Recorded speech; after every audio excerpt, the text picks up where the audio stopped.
নমস্কাৰ ছাৰ বাইদেউসকল, কৰ্মচাৰী আৰু পেঞ্চনাৰৰ লগত জড়িত কেইবাটাও গুৰুত্বপূৰ্ণ খবৰলৈ এই ভিডিঅ'টি আগবঢ়াইছোঁ। প্ৰথম খবৰটি, কেবিনেট উপসমিতিলৈ দায়িত্ব এৰি পাৰিতোষিক বৃদ্ধিৰ প্ৰসংগ পিছুৱাই ৰখাত ক্ষুব্ধ মধ্যাহ্নভোজন কৰ্মীয়ে অংশ নলয় নিৰ্বাচনত, সময়সীমা বান্ধি দিলে ১ অক্টোবৰ।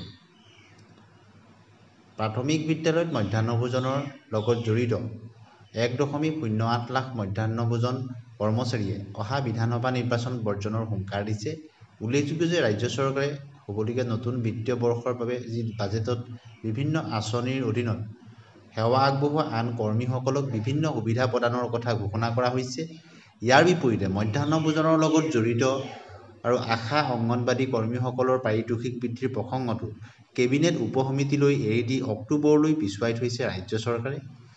এই ৮ মাহ সময় লোৱা কাৰ্যত সন্দেহ প্ৰকাশ কৰিছে সদৌ অসম মধ্যাহ্নভোজন কৰ্মচাৰী সংস্থাই।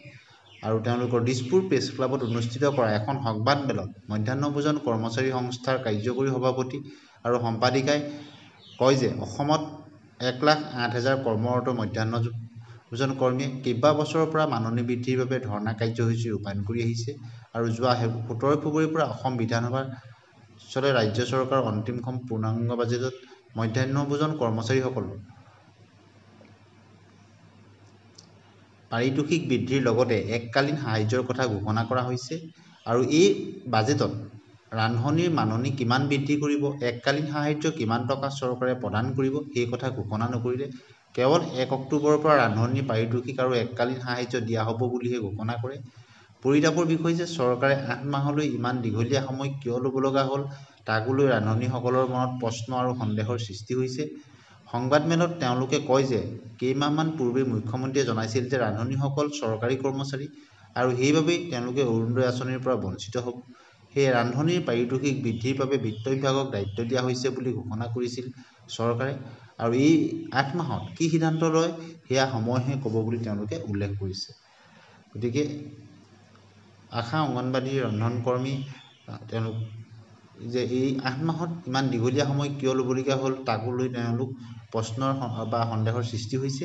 সংবাদমেলত তেওঁলোকে কয় যে কেইমাহমানৰ পূৰ্বে মুখ্যমন্ত্ৰীয়ে জনাইছিল যে ৰান্ধনিসকল চৰকাৰী কৰ্মচাৰী, সেইবাবে অৰুণোদয় আঁচনিৰ পৰা বঞ্চিত হ'ব। সেয়ে ৰান্ধনিৰ পাৰিতোষিক বৃদ্ধিৰ বাবে বিত্ত বিভাগক দায়িত্ব দিয়া হৈছে বুলি ঘোষণা কৰিছিল চৰকাৰে। এই ৮ মাহত কি সিদ্ধান্ত লয় সেয়া সময়হে ক'ব। কিন্তু চৰকাৰে ঘোষণা কৰা অনুসৰি ৰান্ধনিৰ পাৰিতোষিক আৰু এককালীন সাহায্য ১ অক্টোবৰত প্ৰদান নকৰে যদি তেনেহ'লে ৰান্ধনিসকলে তেওঁলোকে পুনৰ গণতান্ত্ৰিক আন্দোলনৰ কাৰ্যসূচী গ্ৰহণ কৰিব বুলি অৱগত কৰিছে। অন্য এটা খবৰলৈ আহিছোঁ। বাজেট উপহাৰ শূন্যৰ অভিযোগ সন্মিলিত টিউটৰ মঞ্চৰ। এপ্ৰিলৰ প্ৰথম ভাগতে তীব্ৰ আন্দোলনৰ হুংকাৰ টিউটৰ শিক্ষকৰ। গতিকে শিক্ষামন্ত্ৰীয়ে প্ৰতিশ্ৰুতি দিছে যে টিউটৰসকলৰ দৰমহা নিশ্চিতভাৱে বাঢ়িব। আনকি সাক্ষাতৰ বেলিকা এই কথাও কৈছিল যে বিষয়টো ৰাজহুৱা কৰিব নালাগে। চলিত বাজেট অধিৱেশনতে টিউটৰৰ দৰমহা বঢ়োৱা হ'ব। পিছে বাজেট অধিৱেশনৰ শেষ মুহূৰ্তলৈকে অপেক্ষা কৰি থকা প্ৰাথমিকৰ পৰা উচ্চতৰ পৰ্যায়লৈকে ৰাজ্যৰ শ শ টিউটৰৰ আশাত চেঁচাপানী ঢালিলে বাজেট অধিৱেশনে। বাজেট অধিৱেশনে টিউটৰৰ বাবে দিলে এক ডাঙৰ শূন্য। দীৰ্ঘদিন ধৰি আন্দোলন কৰি অহা টিউটৰসকলে আন্দোলন কাৰ্যসূচী ল'লেই চৰকাৰীভাৱে আলোচনা কৰি সমস্যা সমাধানৰ টোপ দি আন্দোলন স্তিমিত কৰি অহা বুলি ক্ষোভ প্ৰকাশ কৰে সদৌ অসম সন্মিলিত টিউটৰ মঞ্চই। গতিকে টিউটৰ মঞ্চৰ অভিযোগ যে ২০-২৫ বছৰ শিক্ষকতা কৰাসকলক শেষ মুহূৰ্তত যিমানবোৰ কঠোৰ আইন আছিল সেইবোৰ জাপি দি শিক্ষকসকলক টিউটৰ সজালে। কিন্তু ঠিকাভিত্তিক শিক্ষকৰ ক্ষেত্ৰত কোনো NCET বা কোনো আইন নোহোৱাকৈ নিয়মীয়া শিক্ষকৰ মৰ্যাদা দিলে। ৰাজ্যৰ টিউটৰ সমাজক সামান্য পাৰিতোষিক দি ভৱিষ্যতৰ অনিশ্চয়তাৰ মুখলৈ ঠেলি দি মানৱ অধিকাৰ উলংঘা কৰা বুলিহে অভিযোগ কৰিছে চৰকাৰ তথা শিক্ষামন্ত্ৰীৰ। এনে মিথ্যাচাৰৰ বিৰুদ্ধে এইবাৰ তীব্ৰ আন্দোলনৰ দিছপুৰত জোকাৰণি তুলিবলৈ সাজু হৈছে সন্মিলিত টিউটৰ মঞ্চই। অহা ৩ৰ পৰা ৫ এপ্ৰিলৰ ভিতৰত সন্মিলিত টিউটৰ মঞ্চই আন্দোলনৰ ঘোষণাৰ কথা সদৰি কৰিছে। এতিয়া আহিছোঁ অন্য এটা খবৰলৈ যে কেন্দ্ৰীয় কেবিনেটৰ সিদ্ধান্ত, কেন্দ্ৰীয় কৰ্মচাৰীলৈ ২% মৰগীয়া বানচ বৃদ্ধি কৰা হৈছে। আৰু শেহতীয়াকৈ যোৱা শুক্ৰবাৰে যি কেবিনেট বৈঠক হৈছিল নৰেন্দ্ৰ মোদীৰ অধ্যক্ষতাত, তাত ২% DA আৰু DR বৃদ্ধিৰ ঘোষণা কৰা হৈছে। এতিয়া RBIৰ গুৰুত্বপূৰ্ণ ঘোষণা, ATMৰ পৰা টকা উলিওৱাৰ নিয়মত ব্যাপক সালসলনি।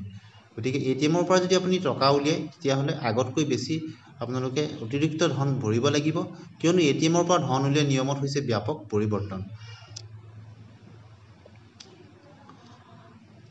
ভাৰতীয় ৰিজাৰ্ভ বেংকৰ এটিএমৰ জৰিয়তে লেনদেনৰ মাচুল বৃদ্ধি কৰিছে। গতিকে বিনামূলীয়া লেনদেনৰ সীমা অতিক্ৰম কৰিলে প্ৰতিটো অতিৰিক্ত লেনদেনৰ বাবে আগতকৈ অধিক ধন লোৱা হ'ব। গতিকে নিয়মৰ কিছু সালসলনি হৈছে। নতুন নিয়ম অনুসৰি বিনামূলীয়া লেনদেনৰ পিছত প্ৰতিটো বিত্তীয় লেনদেনৰ বাবে 19 টকা মাচুল প্ৰযোজ্য হ'ব, যিটো পূৰ্বে 17 টকা আছিল। একেদৰে বেলেন্স এনকুৱাৰীত এতিয়া 7 টকা খৰচ হ'ব, যিটো পূৰ্বে 6 টকা আছিল। গতিকে আগতকৈ কিছু টকা বেছি ভৰিব লাগিব। সম্প্ৰতি অন্য বেংকৰ এটিএমৰ পৰা ধন উলিওৱাৰ সীমা আছে। মেট্ৰ' মহানগৰত প্ৰতিমাহে 5টা বিনামূলীয়া লেনদেন হ'ব পাৰে, আনহাতে চহৰ 3টা বিনামূলীয়া লেনদেন হ'ব পাৰে। যদি আপুনি এই সীমাত অধিক লেনদেন কৰে তেন্তে প্ৰতিবাৰ অতিৰিক্ত মাচুল দিব